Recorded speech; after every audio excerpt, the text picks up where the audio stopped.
A very warm welcome, ladies and gentlemen. At this time, a less unequal India, growth that includes anyone.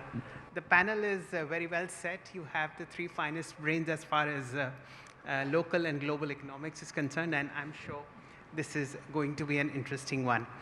First to you, Mr. Barua. We've had this dichotomy in India where you have a waiting list for a Maybach and showrooms of Maruti 800 waiting for people to come in. There is a mad rush for Birkin, Louis Vuitton bags, and a lot of textile companies are showing empty showrooms. What do you think is happening with this K-curve kind of a economic recovery or a economy which refuses to set up or answer to the earlier parameters that we had? I think is this on? Okay. I think the images that you described are indeed very powerful and emotive, but I think we need to kind of go a little behind that. Yes, certainly, I think part of the post-COVID recovery and indeed the growth process before that has been somewhat unevenly distributed. Perhaps it got a little exaggerated post-COVID. Having said that, I think if we were to just focus on this image of inequality or inequity, we would be missing some of the key issues. For instance, I think social protection, and I think Surjit will talk about it, like social protection has improved significantly. Yes. We've pulled a lot of people above the poverty line. So there are a lot of things happening. My only submission is that let's also recognize, I mean, this is a reality, this needs to be addressed in some way, but let us not knock the achievements. And the other thing that I want to add is that I think there is a very deep concern about the upper tiers of the middle class now. And I think there is some kind of a discourse of the hollowing out of the potential hollowing out of the middle class because of automation, because of the job losses and so forth. That is a genuine problem. But all I would like to sort of emphasize is that there are a lot of things happening, some positive, some negative. Let's not get entirely carried away by the negatives, and also not think that the positives obviate the need for some kind of policy and other action. Dheeraj, let me pose a question to you. So we're set to become the fourth largest economy this year, 2025. It's obviously, we're one of the superpowers. We're aiming to become a greater superpower by 2047. But when we look at, per capita GDP income, we're still, what the World Bank describes is that we are a lower middle income country.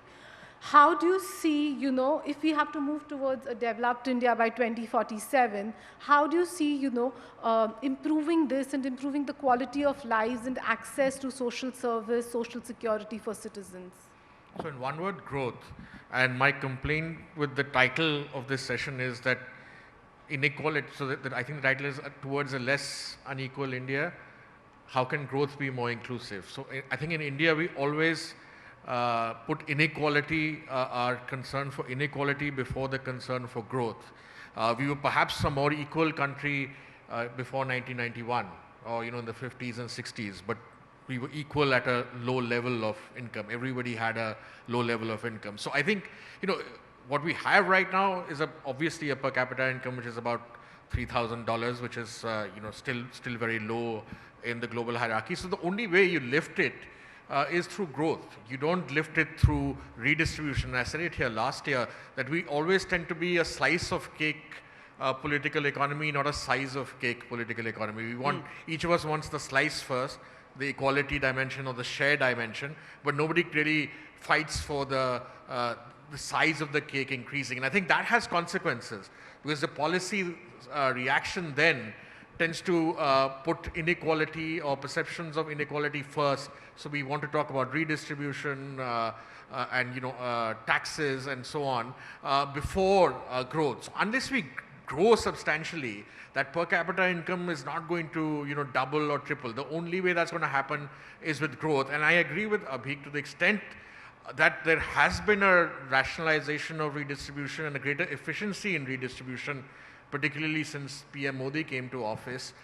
We do have, you know, a lot of the basic things, whether it's a gas cylinder or toilets or for that matter, you know, direct transfers of income. So you have a lot of things happening, Ayushman Bharat, for example, so that, you know, you don't have to pay out of pocket for a major health emergency. So I think a lot of redistribution at the lowest level has happened.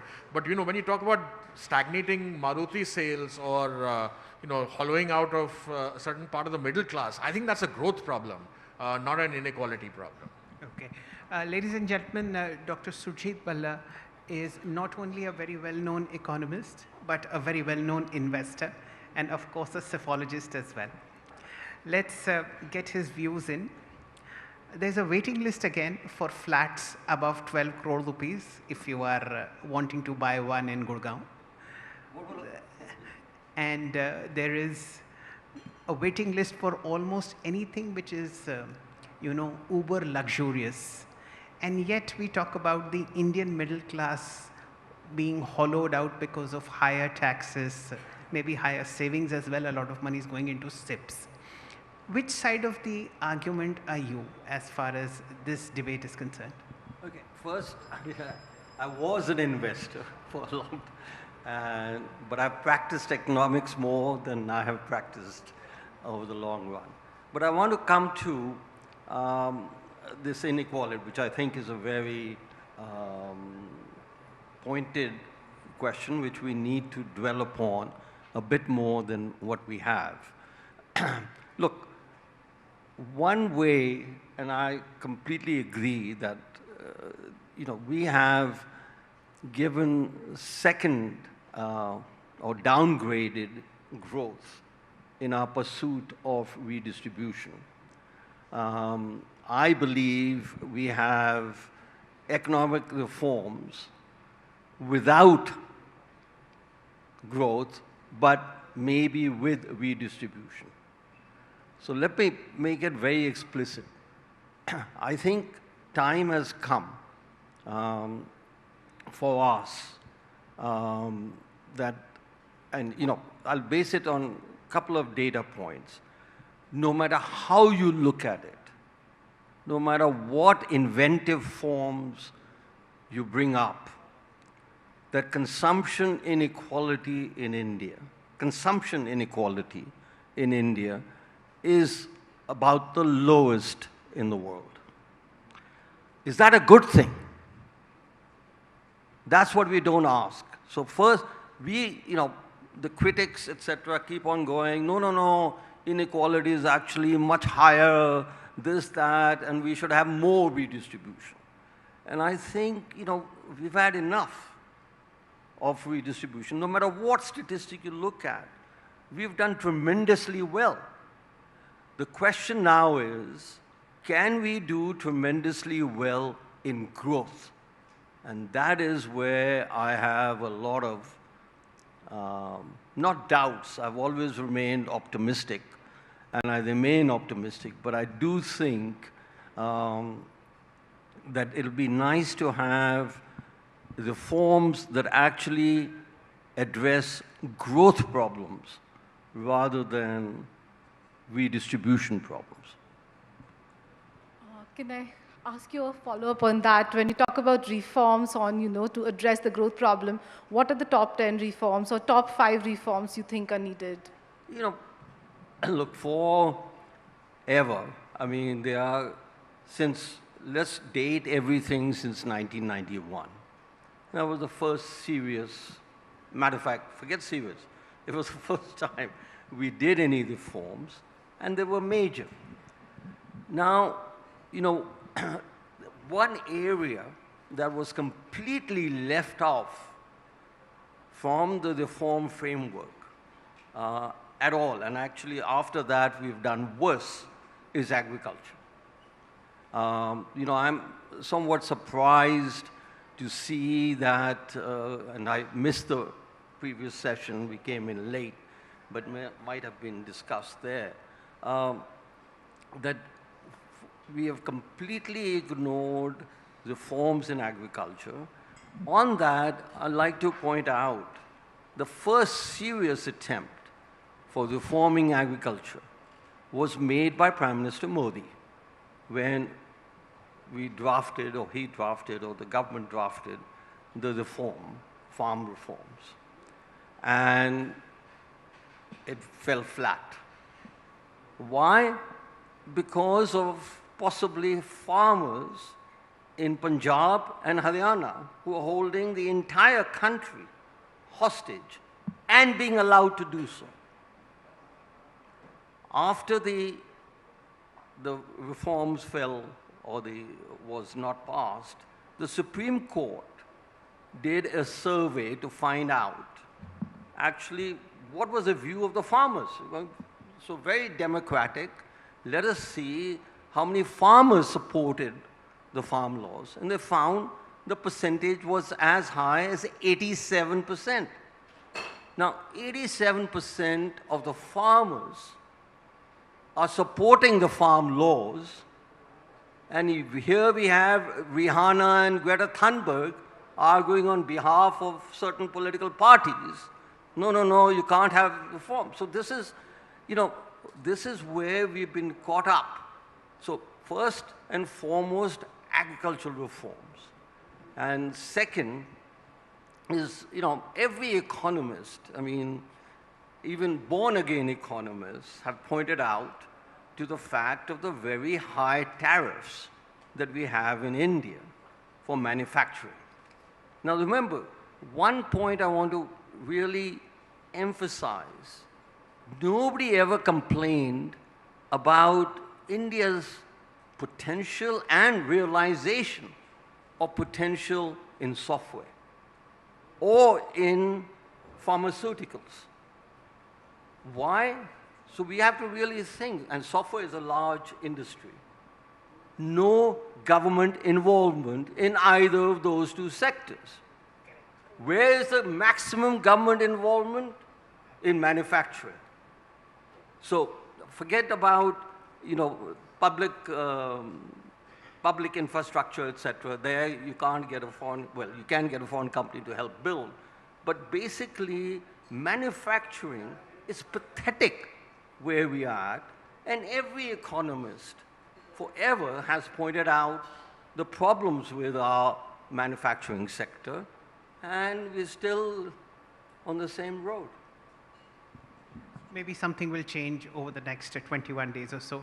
Getting in, Dr. Barua, until recently you were with the largest bank in India, whether it's in terms of market capitalization or in terms of reach. Have you seen data which actually says that the middle class is saving less because it's buffeted with so much of taxes and is probably investing a lot more than what it was doing maybe 10 years ago? What, according to you, are 2 or 3 parameters which define this inequality that we are seeing? Well, I don't think, certainly taxes do play a role, but taxes have been reduced, rationalized, and so forth.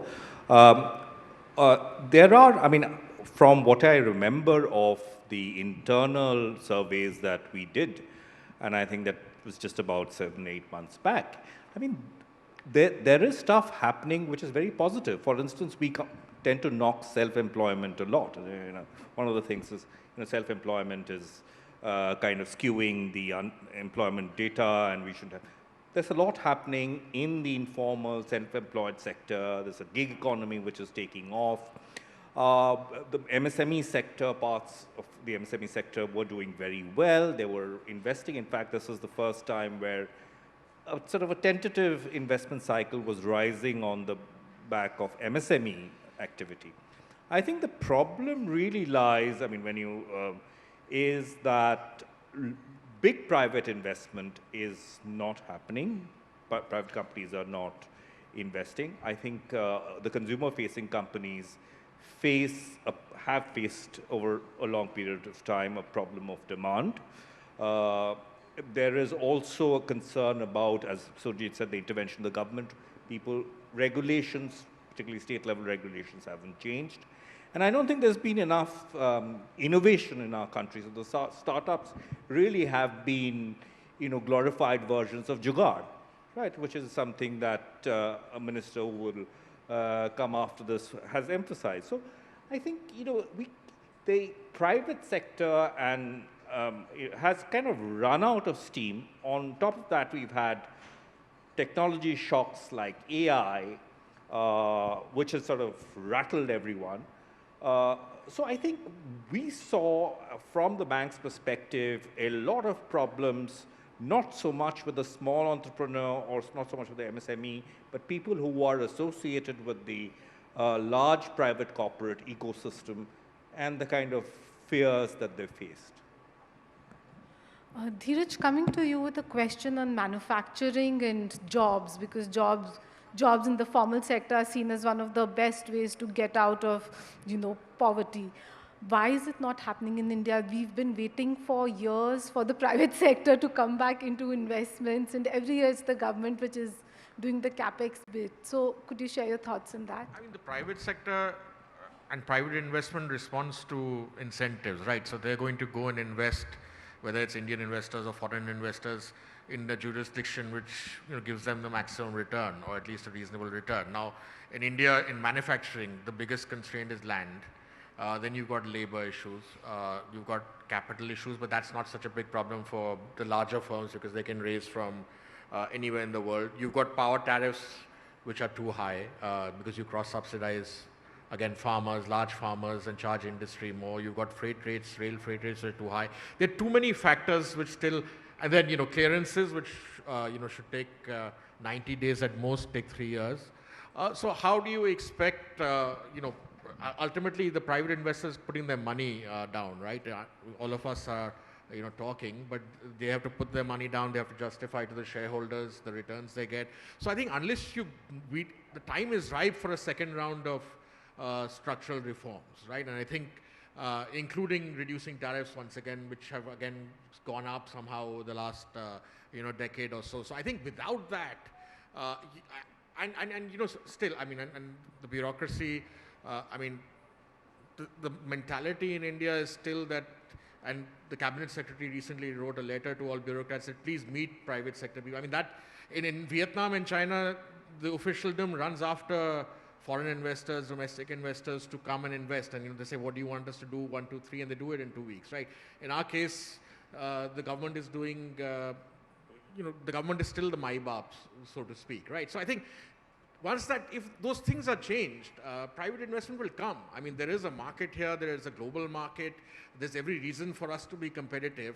And I think ultimately, if you talk about inequality or, if 40% of the workforce is in agriculture, they're only going to be drawn out into better paying jobs through manufacturing.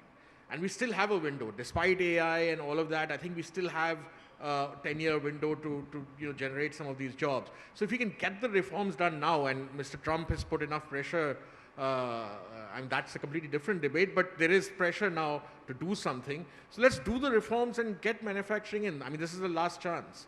But until you at least do half of it, even if you don't do all of it, I think just ease of doing business. I know a lot of things have been done and our rankings improved, and then the rankings themselves ran into a credibility issue. But I think there's a lot on paper, and then there's what happens in practice. And I think if you compare us to, say, Vietnam or certain other jurisdictions, you will find that there is a disadvantage there. Policy, what I call a policy-induced uncompetitiveness, lack of competitiveness. Dheeraj, to you, as the youngest economist on the panel, what is your peer group and the boards that you address to thinking in terms of artificial intelligence? Are we headed for higher unemployment? Are we headed for a larger unequal society? What do you think is the future as far as growth is concerned and artificial intelligence thrown in? Well, you see, some jobs will be lost. There's no doubt about it. It's just that I don't think I have the power. Maybe Surjit does. He's quite a lot more imaginative. But what jobs will come? we don't always necessarily know in advance, right? But I think, again, there's a particular way of skilling your population, a particular way of reorienting your education system so that people are more flexible and can do the new jobs that will come, right? Some of the old jobs will go, but AI, if it's used well, can deliver a whole host of other benefits, which will address many of your other challenges, whether it's healthcare or education, in much more efficiently with much less cost. So let's not only look at AI as something which will take away jobs. It may take away some, or I'm sure new ones will come, and the productivity increases you'll see in certain crucial sectors would help a country like India catch up. Because the bricks and mortar stuff we do very slowly, as I've just said. We take years to get clearances, we get years to get things off the ground. So maybe AI will be good for us, but obviously we have to see. But I don't see it as a negative. I mean, I don't think we should be afraid of it. Right. Dr. Bhalla, the final word to you. Are you hopeful and more expectant about India's economic future than what you were 10 years ago? See, you put in the clause more than, are you more hopeful than 10 years ago? My DNA is plus plus, and I have never not been very hopeful about India. Even at the worst of times, I'm hopeful. I think, yes, I'm very hopeful about India. What I would say is that time is maybe running out on hope.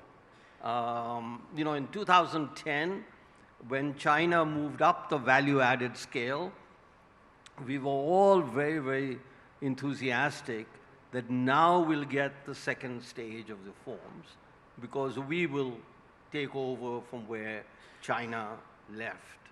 And what happened? Vietnam came in and Bangladesh came in, and they had our breakfast and our lunch and our dinner. Okay, so we missed that boat. And now, 15 years later, we're talking about China plus one, which should have been there in 2010.